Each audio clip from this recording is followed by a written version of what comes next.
thank you so much. Thank you. And congratulations on the show. Thank and you. She's going to say some words, and then we'll have Q&A. Well, thank you everyone for coming out. It's great to see so many people that I've known from so many phases of my life. So for those of you who don't know me, I grew up here in Charleston. I graduated from GW, but I have lived out of state for the past 12 years or so, developing my work. I got a degree in graphic design, and then through the pandemic, I moved out west to Montana, and then to Washington State, doing a lot of soul searching and being outside and thinking about my work and thinking about nature. And through that was developing my artwork. I would say a key moment in that period of time was I took 2 months and used my savings to drive around the country by myself, drawing my way across the United States, just trying to figure out my illustration language, if you will, but I didn't really know how to put words to that at the time. So I did over 30 pieces during that 2-month period, just examining the micro transitions as I was driving across the Midwest and driving across the mountains and getting into the Pacific and down and through the desert.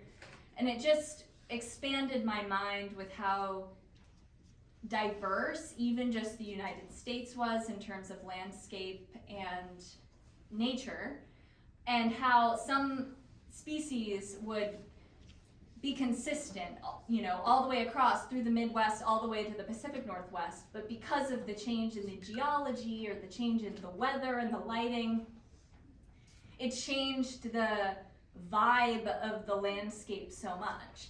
So where I started with my art, I would say, taking it really seriously, is landscape painting, like traditional landscape painting. And it ended up being watercolor as my choice medium, almost by accident, because it was so portable and so not toxic that I could let paint get dry in my paintbrush because the wind was blowing, or my water thing would freeze, but as soon as it thawed out again, or as soon as I got it wet again, it was fine. It didn't degrade, or if I didn't use all the paint up, I could just re-wet it again and it was fine.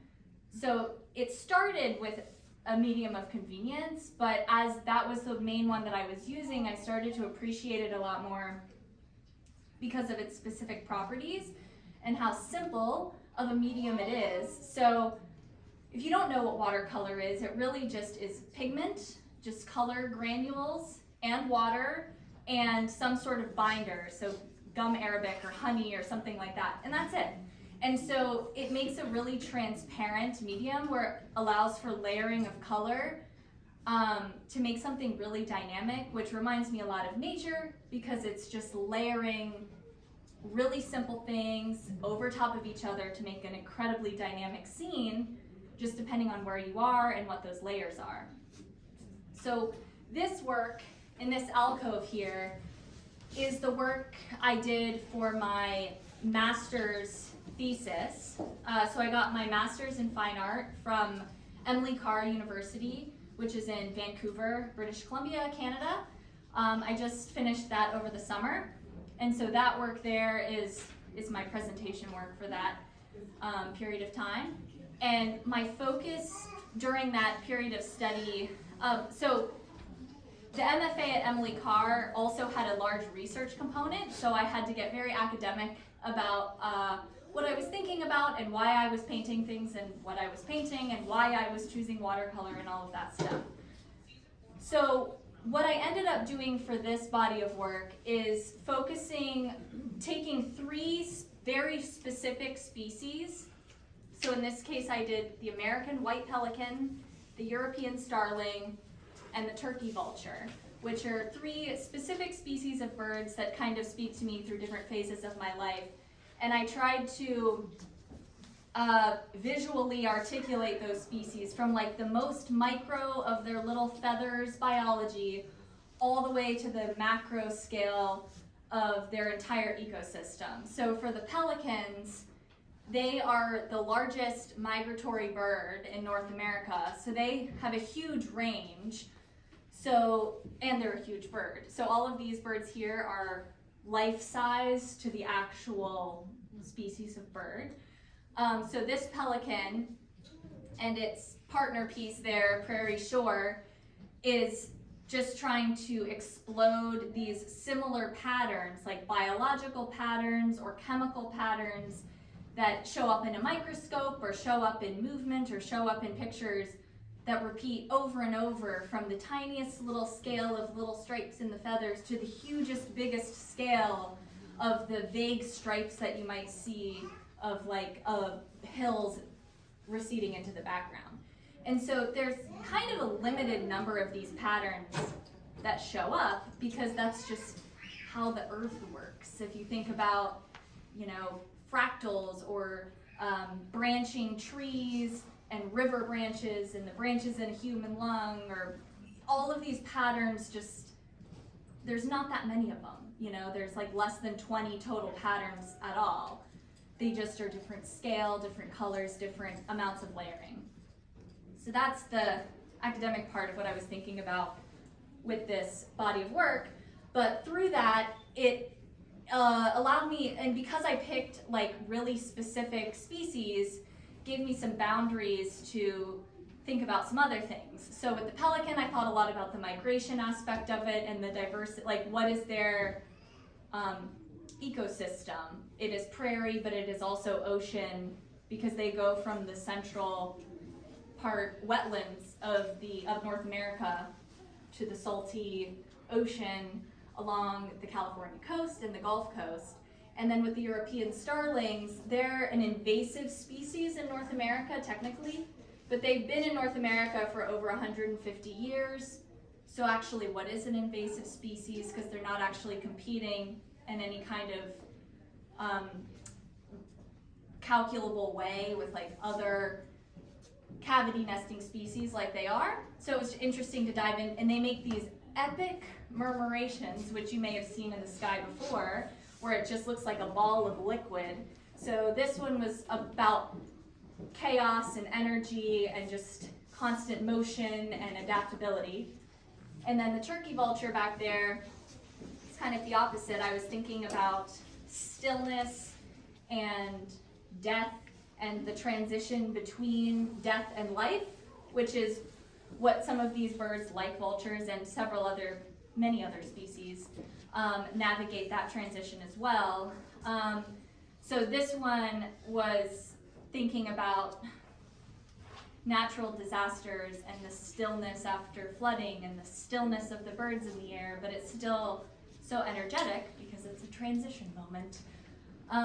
All of these pieces in this alcove, I only used 4 colors, blue, pink, yellow, and black. And they were inspired by the process colors that you put ink in your printer, those 4 colors, cyan, magenta, yellow, and black. And when you combine them together, they look like a full color image. That's why they're in the printer. And so I thought with my line work and with the colors and stuff, I was thinking a lot about the like printmaking, and similar with the patterns in nature, how there's just a very set number of things where you can get an infinite number of visual effects or motion or whatever you're trying to achieve. Yeah, and then I guess the final thing I'll say about this stuff over here is paintings on the wall. I have a significant background in theater. If you've ever seen me on the stage with the Charleston back in the day. I spent a lot of time in college thinking about set design and immersive experiences and how you can get somebody into a whole world. And I hadn't visited my theater background in a long time, but through the process of this MFA program, it just kind of all came back to me and was like, I know how to do that. So I felt like in order to get the concept across that I was thinking about, which is this fully immersive experience of being in nature with layering the colors to create an optical vibration to make you feel it while you're seeing it, engaging the peripheral vision is a huge part of an experience. And so painting an environment on the wall to connect everything together would hopefully bring that into a more immersive experience, even though they're just static pictures on the wall. But this was my first go with this, and I'm excited to try more after this. And I guess the last thing I'll say is the rest of these pieces here are either are pieces that let's see. A lot of the pieces along here are scenes from West Virginia or themes in West Virginia that I continuously think about and wanted to translate through my new patterns and understanding to bring all my work back to West Virginia to show it for the first time. But I think that's all I'll say here. I would love to answer any questions if anyone has any. Hi, first of all, congratulations, this is gorgeous. Thank you. And my question is, having grown up here in West Virginia and then traveled so much, what do you think visually is unique about West Virginia to you as an artist in your interpretation? That's a good question. I would say the first thing that comes to my mind is the distinct difference between all 4 seasons. And even like the winter, how it just kind of turns into this very interesting grayscale, which might be like, if you're thinking about it in isolation, it feels bleak, but like there's so many really interesting textures. Like one particular winter texture that I can't get my mind off of is when the hills have no leaves but have snow, and it looks like they're like a fuzzy porcupine. And I keep trying to figure out how to like paint that perfectly, how I'm, not perfectly visually, but perfectly how I'm experiencing looking at that. Still haven't quite nailed it, but I keep trying for it because it's just, I've never seen that specifically anywhere else. Because everywhere else that has so much snow has conifers, like lots of them. And so those interrupt that kind of weird fuzzy mountain look, fuzzy hill. But yeah, that's what comes to my mind, I guess.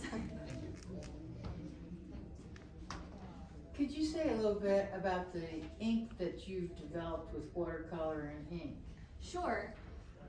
So I felt like I wanted to draw very thin lines, but I really loved the transparency of the watercolor and how it would layer over top of each other, but the drawing element of pens.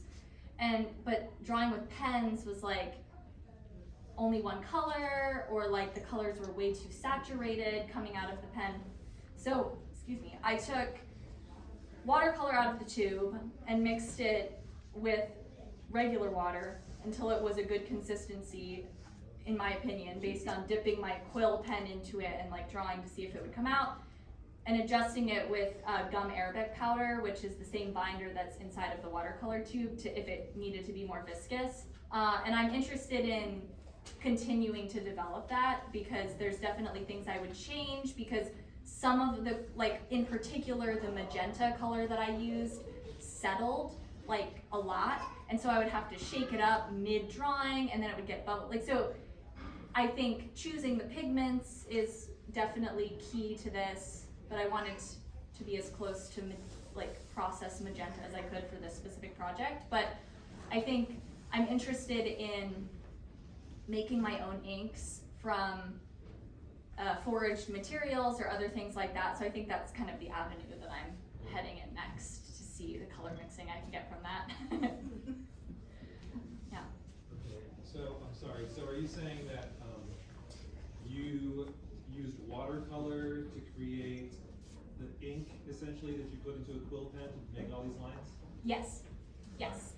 So what I found, if you're really interested, is the best quill is a glass, like it's like a glass quill that just looks like a spiral kind of ridged thing. That was the best one to carry watercolor, my homemade watercolor ink, just because it flowed a lot of ink. I found like it got kind of clogged up in the middle tips with my non-scientific trial and error method. But yeah, the glass quill worked. Any other questions? Yes. It's a little more basic, but I was wondering where you start. Do you start in a corner? Do you start in the middle? How do you bring it to? Great question. It definitely is different depending on which piece it is and sort of how much foreground and background.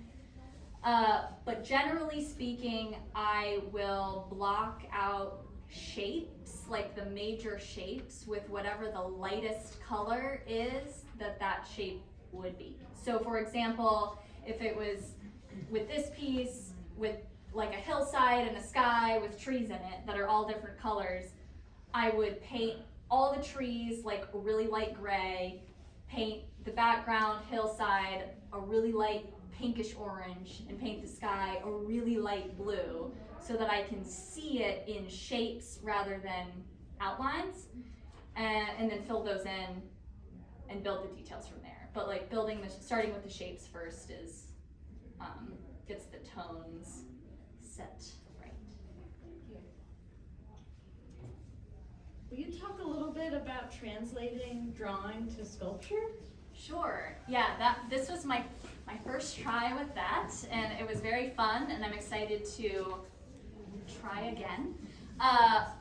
With these, I created templates digitally by drawing.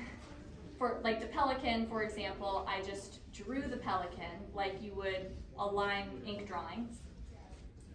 And then I translated it into like a tone drawing where the backest stuff was the darkest all the way to the lightest with just shapes on top of each other. And then once I had that looking dimensionally the way that I wanted it to, I isolated each layer and like cut out areas that didn't need to be there. So I got a membership at a makerspace that had a laser cutter. So I made all of these sculptural pieces with a laser machine, like put plywood down, had my digital file in there, and then it would cut it out. So I did draw it, I just did not cut it with a saw because I did not have that kind of finesse for my first time. But I wanted it to be super detailed. So the laser was the right choice. But, you know, I didn't want it to be super huge and bulky either. So if there was things that were going to be overlapped like 5 or 6 times, the templates, I would separate out the back, and the laser thing was only 40 inches by like 28 inches. So each piece of it I had to make. So if you look on the back, there's like seams and things, but from the front, it has all of the dimensional layers. Yeah, I really enjoyed translating to this kind of 2D, 3D thing, because the whole point was like, I needed it to be more something than just a painting. But I'm excited to go from here and like see what's next after this type of sculpture. Yeah. Any more questions? Well, thank you everybody for coming.